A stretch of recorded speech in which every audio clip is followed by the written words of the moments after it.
A boy wakes up in the stable. He remembers playing a game and didn't know how he got there. Famous Alzheimer's. He looks at the living creatures and information about them appears in front of him. He could identify thing and even know his own attributes. So, look at this touch here. He was inside a game. He uses this ability to identify and finds a magic sword and a ring in the middle of the stall. What a coincidence, isn't it?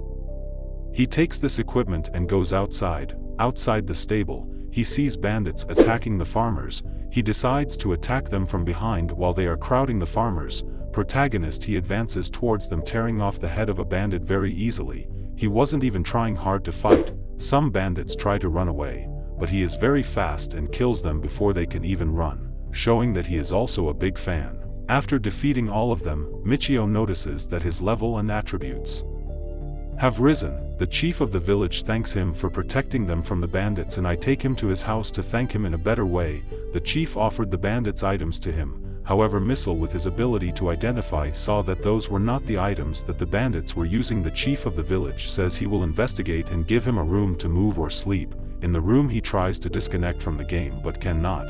Then he realizes that all that was real. Chief of the village brought water for him to bathe. He feels bad because he took those people's lives. The weight on the protagonist's conscience now, and not of characters, as he thought later the village chief found the one who had traded the bandits' items and turned him into a slave in that village. All who stole were sold as slaves, and as he was a bandit, the village chief gave his card to Mess and said he could get a reward in the city for the bandits and sell the slave also. Next morning the village chief prepared a carriage for him to take his items to the village. When he arrives in town, he shows his identification card and collects the reward. They go to another place in town, in the slave market mansion. His name was Alan. I'm not that Alan involved in slaves, you can rest assured. Alan heard that Meikyuu wanted to sell a slave. Meikyuu, after selling the slave, said goodbye to the man who brought him there, and he was alone without knowing what to do. Well, typical RPG story, right?